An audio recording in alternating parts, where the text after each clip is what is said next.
Hi Leo, Sun, Moon, Ascendant, or Venus. This is Dane, and I am going to be doing your June 16th to the 30th, 2021 reading for you.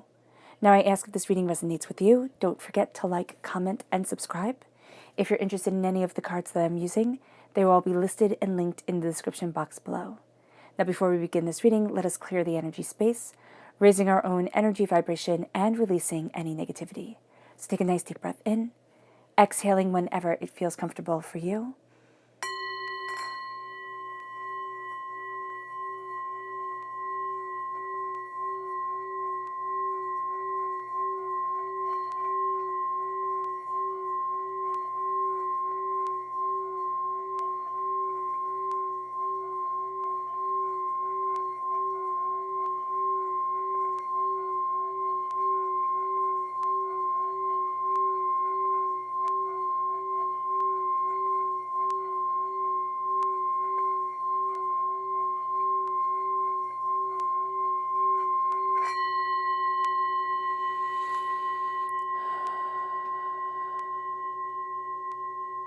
Releasing all negativity from the body like storm clouds. Letting yourself feel calm, centered, and at peace as we enter into this safe and loving space. Let's let the bowl sing as we see what the tarot has to say.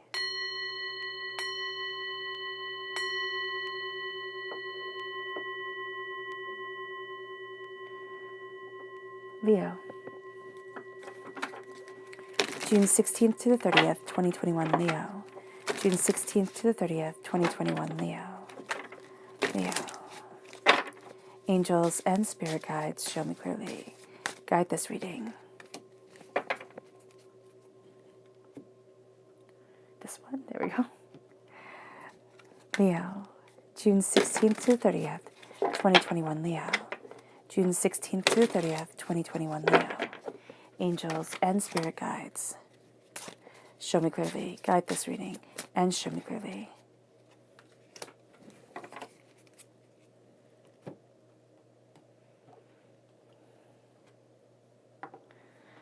Leo, June 16th to the 30th, 2021, Leo. June 16th to the 30th, 2021, Leo. Angels and spirit guides, show me clearly. Guide this reading and show me clearly.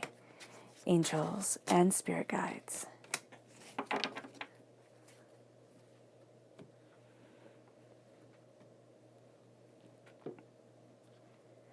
Leo, June 16th to the 30th, 2021, Leo.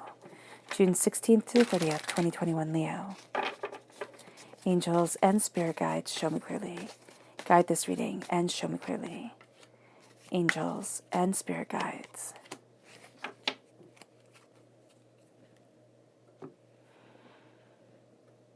All right. At the bottom is our rooted self. The left-hand side is our inner self. The middle, our heart, our emotional self. The right-hand side, the public arena, the public self. So let's see what they have to say.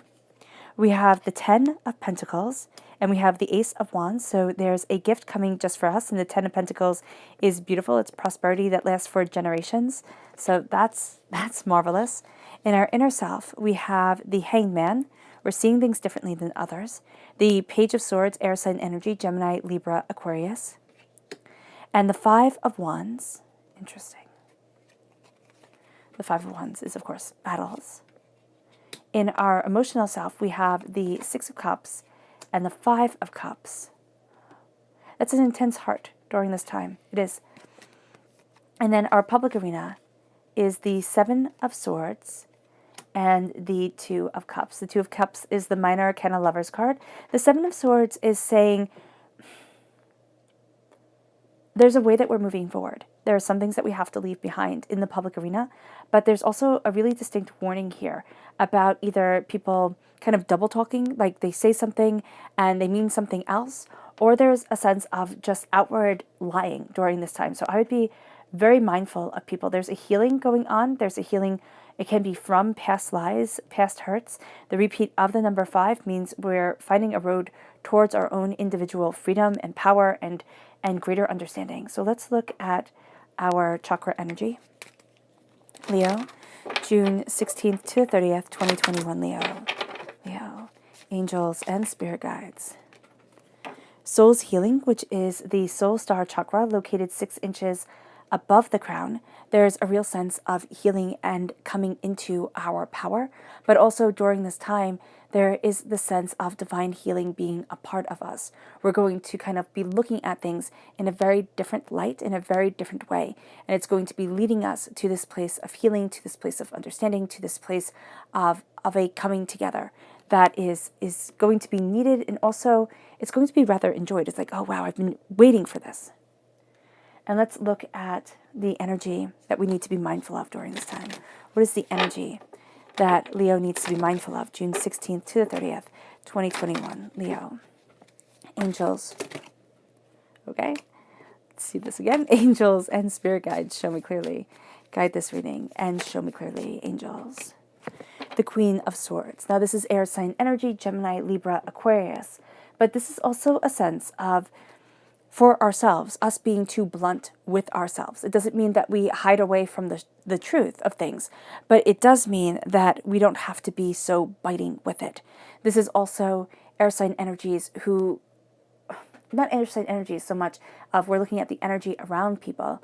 This is going to be a sense of being very cutting, very to the point, very much show me the facts and let the facts speak for themselves. And this is going to be a time where you would like the emotion behind it to come into play, to have a say in things. So that's going to be important. And we have to be very mindful during this time of boiling these things down to just the facts, just the, way things are supposed to be, like how they read on paper.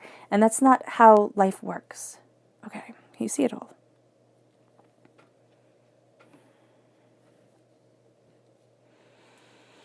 So at our root, we have the 10 of Pentacles. Again, this is wealth that lasts for generations. We have the peacocks here. We have the rubies in the earth. This is a sense of wealth, prosperity, success, and bounty. As we take this gift from divinity, God, source, spirit, however you say it, however you see it, that is just for us. And we have the phoenix here. We have the passion, the fire, the brilliance rising out of the ashes. It could be the ashes of what we thought we had lost, of what we, thought we could never have again, which would be lost, but it's going to be something different. It's almost like a wistfulness, a dream that we dared to dream and now has come together in a very real and very powerful way. What we're going to be seeing here is passion and fire and purpose that we thought we had forgotten or we thought just couldn't be a part of us coming forward. And this starts to lead us towards a place of prosperity, financial wealth. This could very well mean, or something we value as much as money coming into play, a way that we can move forward that's empowering and a little bit intoxicating and very much, drives us towards a greater power, a greater purpose, a greater insight. And it brings us to our inner selves with the Hangman. Now, we don't see things the same way as everybody else. Does that mean we're wrong? No, it doesn't. It means simply that we're not seeing it the same way. But remember, we're rooted at success, in prosperity, in bounty. There's a sense of the home and family meaning a great deal to us because peacocks are a symbol of Hera in Greek mythology. So this is going to be a time where we see ourselves building towards that success. And there's going to be something here, either with a bird or with the idea of being able to be free, to fly, to go to where we want to go, to do what we want to do. Because again, we do have the repeat of the number 5, which is moving us towards freedom, towards an inherent sense of there is more here than meets the eye. And with the Hangman, because we don't see things the same way as everybody else, we're going to be very quick, especially when it comes to the roads that will lead us to success. We're going to be very quick to poo-poo it. Now, it can't even be that we're poo-pooing a gift within us. We're thinking, oh, this gift can't amount to anything. And ourselves, we have to start seeing things differently. We have to start seeing the power and the gifts and the brilliance that we were born with and letting that shine. And if you're saying, Dean, I don't have anything like that, it's looking at ourselves in a different light. And it's being able to say, well, what makes me truly happy? Now, if it's watching a football game or something like that, that's something different because you might not be able to make a living off of it, but it is a good pastime, right? That makes you astoundingly happy and builds up your energy vibration. So here, it's looking at what puts you into a space that is more healing, more connective with the power of the universe, and being able to look at things differently because of that, but also being able to look at our own skills differently. and seeing maybe a niche market for what we're really good at, and seeing what it is that we desire, what it is that we want, what it is that we need. And that starts to empower us, that starts to embolden us. And because we see things differently, especially during this time, it's going to be very important not to say, oh, I'm being silly. It's like, no, I'm doing something that is spectacular. I'm leading myself to a place that is powerful and is greater than I imagined. And it brings us to the Page of Swords. It brings us, it says here, vigilance, but it brings us to opening up our minds, opening up our understanding, opening up our desire to what is needed. We're cutting away doubts and fears and negativities, hurts and pains, and saying no more. There's a sense of we're also learning to use the weapon, which is our mind and our words, in a meaningful way. Now, we might all be very aware that our words can hurt and we can say nasty, spiteful things when we get upset. And yeah, everybody can. But to be able to step back and to be able to say, there's power in my communication, there's power in my voice, and I'm going to use that for the betterment of myself, for the betterment of what is around me. And I'm going to start to push forward in a very real way. And it can be being much more aware of our words and our voice than ever before. It can be being aware of how we speak to ourselves. It's also being a student of the power that is us. Because remember, the swords are the only weapon in the tarot. So yes, you have the wands, and the wands can be a weapon, and you did learn with a staff before you learned with a sword. That is true. But that's because if you hit somebody with a staff, you had a few broken bones at best. If you hit somebody with a sword, a sharpened sword, there was great damage done. Even with a blunt sword, there could be great damage done. So here, there was a sense of skill being spoken about. But with the sword, there is power in the weapon that we use. And there's power in our words, and there's power in our thoughts, and there's power in our connection to divinity, or in the sense that we don't feel connected to divinity. And there's a sense of greater understanding here coming forward. It brings us to this place of peace, but it also kind of follows that bird motif that even comes with the Seven of Swords, where it's like, I need to be free. I need to be able to express. I need to be able to go and see and do what opens my heart, what guides my eyes, what leads me forward. And it moves us to the Five of Wands. The Five of Wands says battles. The Five of Wands is battles for the sake of battles. It can be the silliest things that blow up into the biggest fights. That's why we have to be very mindful of our words and our different way of seeing the world and the light and everything that we want. So as we look at things here in our inner selves, this is also the battle that we have within ourselves. This is the hurt and the pain and the negativity and the devastation that comes forward. And it's saying there needs to be more here. There needs to be more than constant battles. There needs to be more than constant fear. I need to move forward towards my dreams and my desires and my hopes and my wishes without this constant chaos. And inwardly, we can also be tired of the battles. I'm tired of having to fight. I'm tired of having to defend myself. I'm tired of going from one battle to another to another. And that's where we have to kind of get into communion with ourselves and to say, what is it that I want? How is it that I can see a different path forward? What is it that I desire that is going to lead me in a more profound and more brilliant way?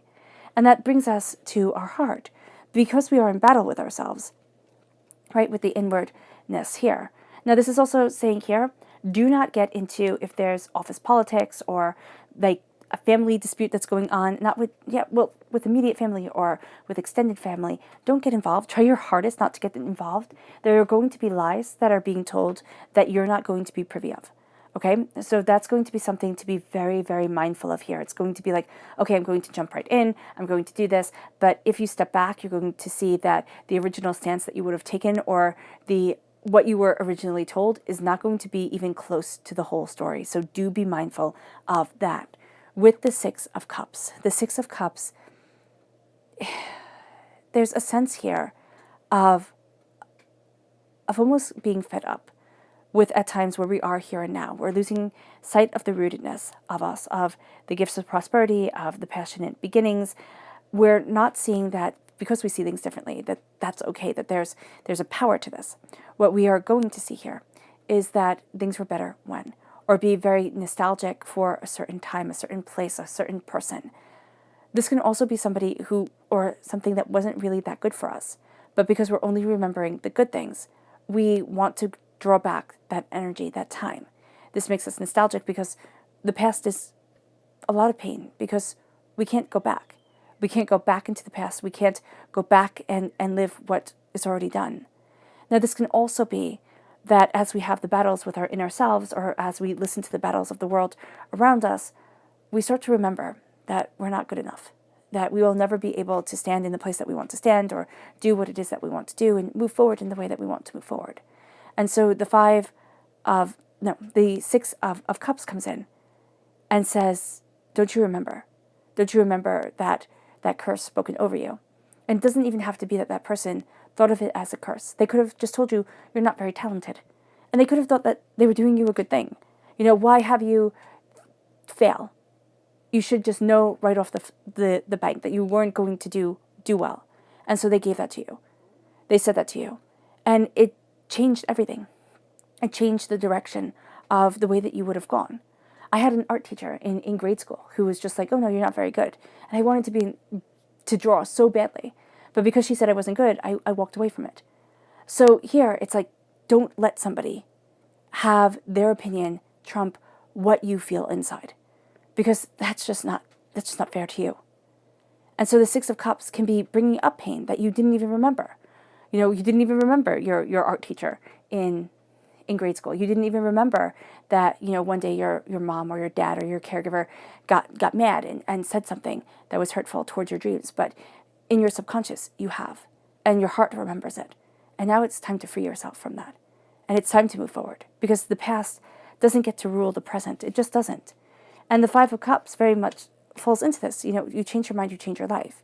We can look over the spilled cups for our whole entire existence. The hurt, the pain, the disappointment, the anger, the upset, the upheaval. And when we turn around, we have the Two of Cups standing there, which is in our public arena. The healing, beautiful love, the unity, the connection, the sacred masculine, the sacred feminine coming together and gaining a greater understanding of what we want and what we desire and where we need to be. And so here with the Five of Cups, we're looking at that with an honor to ourselves. But there's going to be this moroseness around us, this like dark cloud that makes us rather nihilistic, rather thinking, what does it matter? It matters. It matters how happy we are. It matters that we believe in ourselves. It matters our connection with ourselves to empower us and move us forward. So here, Spirit is saying, don't forget. Don't forget the power that is in you. Our heart can feel a little bit heavy during this time. Disparaging, hurt, overwhelmed. Now is the time to say, I see my heart, I see my soul, I see what I desire. And I can move forward in the power that is me. I can embrace who I am and what I need. And it moves us to the public arena. The public arena has lies in it, right? We also do not want to share everything with everyone. We just don't. We don't want to tell everybody our business because they'll use it against us. The Seven of Swords is taking up what is needed and moving forward. We have to leave some things behind. Some things are just going to be too much. If we keep on carrying them, they're going to be too much. They're going to weigh us down too completely. And we're going to have a bit of a battle with that during this time, not to fall into chaos, not to fall into doubts and fears, not to let darkness and dark clouds, kind of like having rain clouds all around us, be what is there all the time. This is a time where we have to look at what we want, and we might be making some very interesting decisions about where do I want to go? How do I want to move forward? What is it that I desire? Where is it that I need to be? What is it that I'm looking for? And we start to see that it's different than when we originally started this game. When we originally went out into the world and said, well, this is what I want. And now it's changed. And it might change in very subtle ways, but it's changed in very profound ways. And it leads us towards the Two of Cups, the healing, beautiful love, a connection and a coming together. It leads us towards a place where we have a greater understanding of ourselves and what we want and what we desire and the way that we want to move forward. We heal and we connect and we see and we understand. And that's going to be very powerful.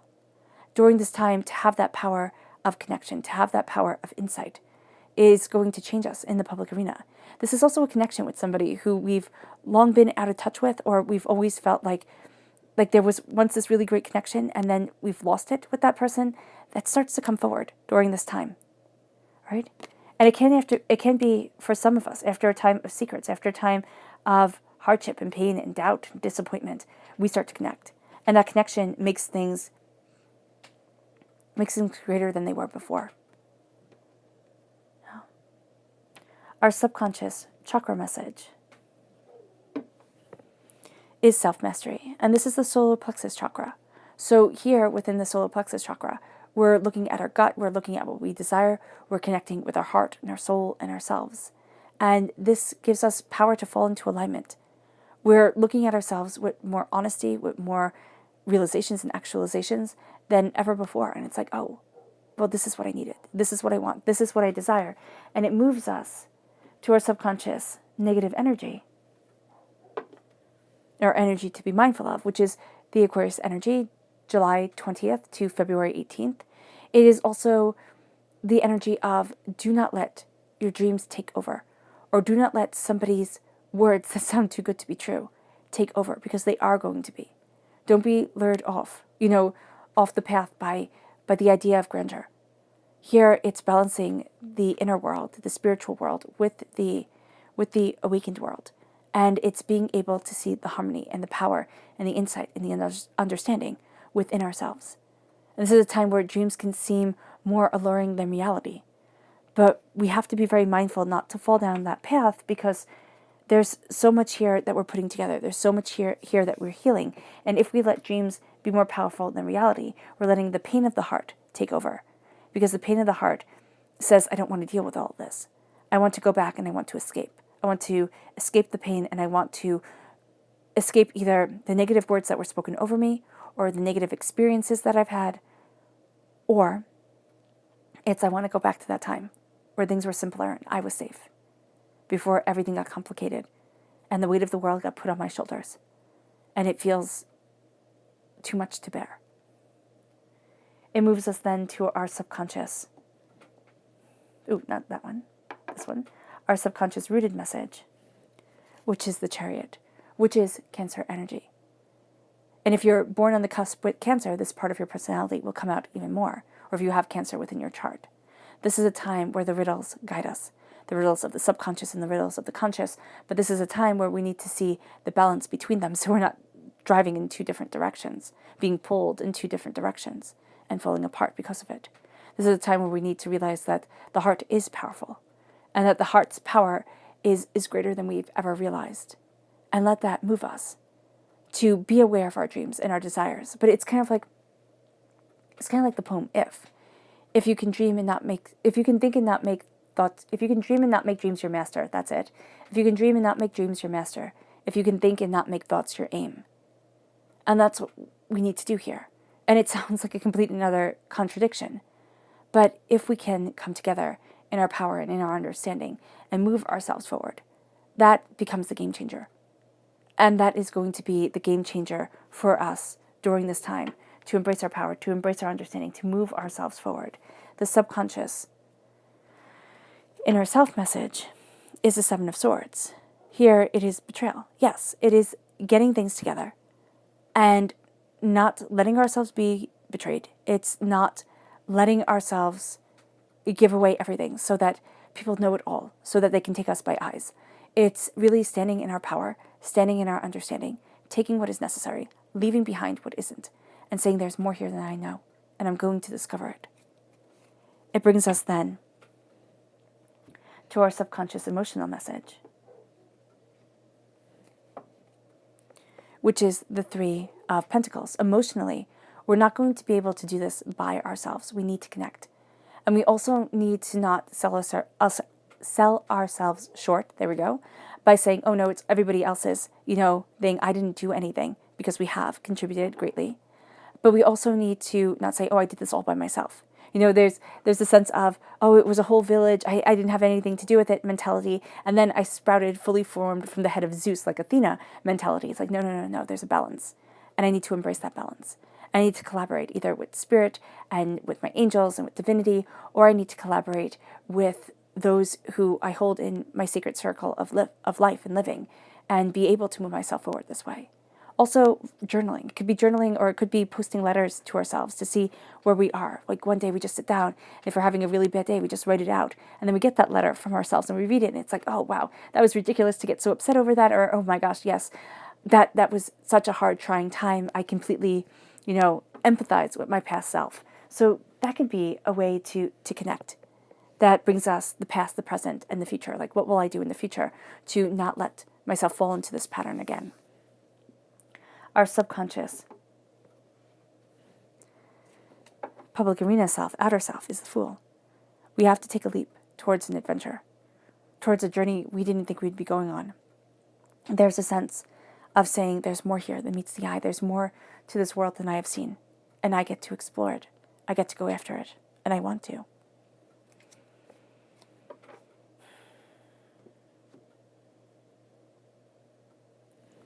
All right, Leo. I hope this reading has resonated with you. I wish you nothing but light, love, peace, and happiness. May harmony always be with you. I'm sending loving, healing energy to each and every one of you. I love you all, and stay safe.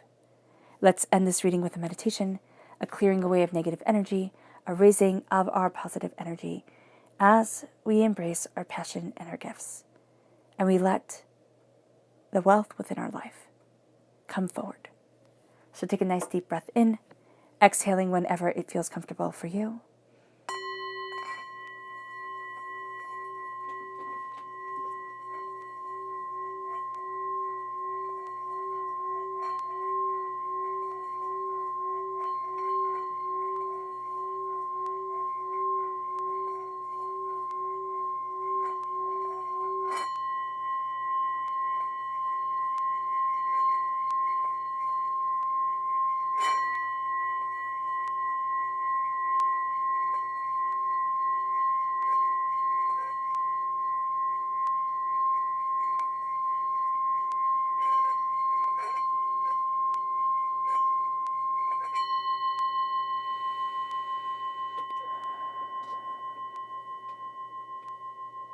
May you move forward in peace and in harmony, Leo.